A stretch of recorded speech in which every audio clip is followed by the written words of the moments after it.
heads up, because I'm about to give a lot of complaints about Dragon Ball Daima Episode 20. So let's dive into this, shall we?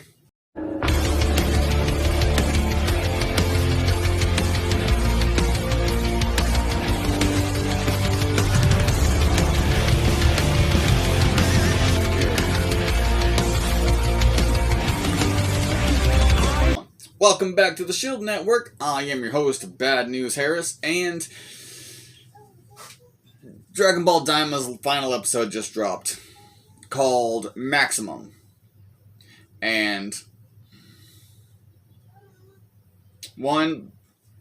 first things first. The final fight between Goma and Goku was so boring. It felt like the mid section of a big Dragon Ball fight. And it looks like they tried...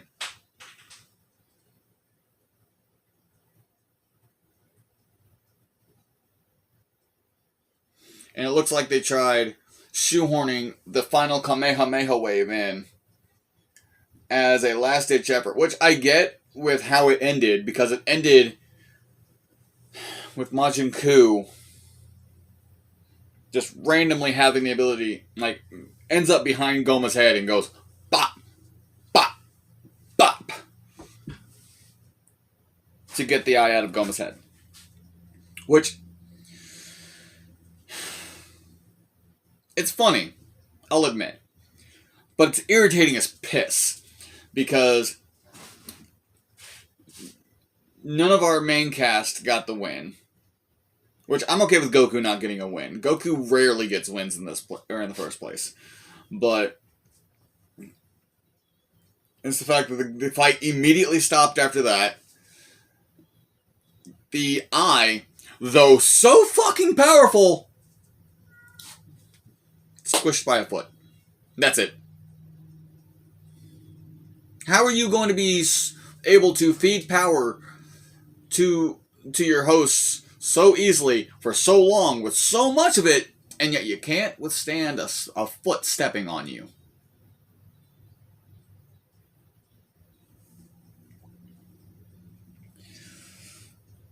Then we learn that Goku had Super Saiyan 4 in his back pocket the entire time. All 20 episodes, he had Super Saiyan 4 in his back pocket. He didn't need Neva. He even admitted to it. He said ever since fighting Buu, he's trained long and hard since the fight, and he didn't know if it would work. Meaning, the year that they spent Vegeta getting Super Saiyan 3, meaningless because Goku already had Super Saiyan 4. And here's the worst part, is they didn't even explain why he can't access it again. He just said, I didn't know it would work, and yet he accessed it twice. Which means he can do it at will. So, I'm going to throw in a little theory here for you. I'm going to pause this real quick. My theory is that Super Saiyan 4 is the bridge between Super Saiyan and Super Saiyan God. My thought process on that being is the magenta coloring in his hair and his body fur. The body fur is already supposed to be magenta. We already know that. But the red hair, we only saw during the fusion for Gogeta.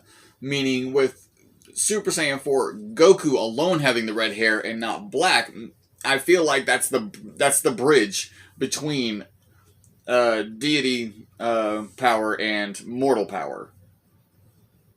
It would make sense at the very least. But still doesn't make sense as to why they didn't tell us why he can't access it again.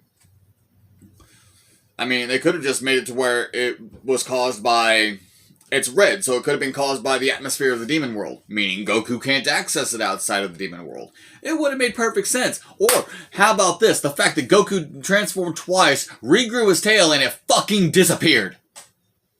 Tails don't disappear. Saiyans' tails don't randomly disappear. They have to be cut off. We've seen that with Gohan twice, Vegeta once, Goku twice. So, where did Goku's tail go? No one cut it off. And never had it regrown. Explanations, please. Then, let's continue. Fight's over. And Marba shows up and imprisons Degasu and Goma in the prison lamp. Why was Arinsu not imprisoned in that lamp when she was a part of this entire thing? From the beginning. I mean, just because it was her creation that beat Goma doesn't mean that she should be off the hook. But it is kind of hilarious and ironic that her creation is the one that ends up being the Supreme Demon King when they couldn't end up doing so. I have to say they because Supreme Kai specifically said that Kais don't have, or that Glins don't have genders, even though they have gender-affirming body parts. Not the point. So, the final episode felt like it was mostly to show off the budget when it came to imagery and things like that, because the fight felt boring. The ending of the fight was anticlimactic, which was funny, but I thought we were going to get more to it than that. And for a final episode, everything just crumples up and wraps up into a little ball. And we get like a 2-minute end credit scene where we go back to buy more revive bugs. And we find out that the reason Bulma stays so young is because she bought an entire bucket of youthful revive bugs to keep her skin de-aged by 10 years every time she eats one. Then we find out that the shop owner for the Medibugs has a jar of 2 more tertian oculi, which, with the look that Goku and Pansy gave, it felt like there was a cliffhanger-ish, like, hey, there could be more going on here.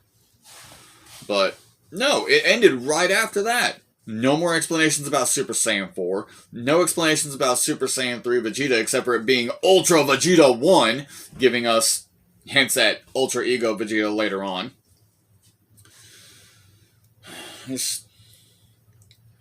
I know I'm probably going to be on the majority of people, not the majority, I'm sorry, the minority of people who aren't going to enjoy this final episode. Because there was too much of it rushed, and it felt like a penultimate episode instead of a final episode. Because even in the Cell Saga, or Boo Saga, stuff like that, we got another episode after the final fight. So we could clear up how things are in the world and see how things are getting back to normal. Final wishes, blah, blah, blah. You get the idea. But no. It's just quick wrap up. Goku blows a hole in Goma.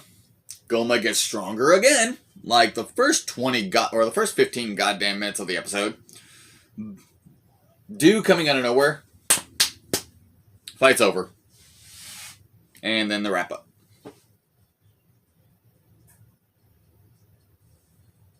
I'm sorry, I expected more. And out of a series that had been in production since before the Dragon Ball Super Broly movie, if I'm not mistaken, I think I read that this series had been worked on for like 6 years. But the final episodes they crap out on and don't give us any explanations as to why some things we don't see going forward, when it's all supposed to be canonically connected. Unless we go into the theory bowl of not only Dragon Ball GT being its own branch timeline, but Daima being its own branch timeline, and Super being its own branch timeline. That being said, that just gives more excuse to bring in Dragon Ball Heroes. But that's just me. Those are my complaints. Arinsu should be with Degasu and Goma, but what ifs? Dragon Ball Daima's over. They're working on a new movie, and hopefully they'll start working on... Hopefully they're already working on the Moro arc, but I don't see Dragon Ball Super's anime coming back anytime soon, if at all. Like, if it's going to, they'll make an announcement sometime this year, since Daima's done. Because I don't see them making a new announcement during a current running series. But if we don't get an anime announcement this year or next year, then we're likely not getting Super back at all in animated form. which would be okay with Akira Toriyama passing last year or the year before. I think it was last year. I think we really, really, really should put the lid on Dragon Ball and just let it fade. As much as I love Dragon Ball, as much as the world loves Dragon Ball, and as much as Toritaro is doing a decent job with Super, no, it needs to be put to rest at this point. Daima was a good end series, not a good ending, but I don't know. That's just me. One fan's opinion and a sea of all others. But what do you think? Let me know. Did you enjoy the entire series of Daima, or did you notice that the only entertaining parts were only like 4 or 5 out of the 20 episodes? That, again, personal opinion. Let me know what you think in the comments. Like, share, subscribe, ring the bell, and I'll see you guys in the next video, okay? Bad News Harris, out.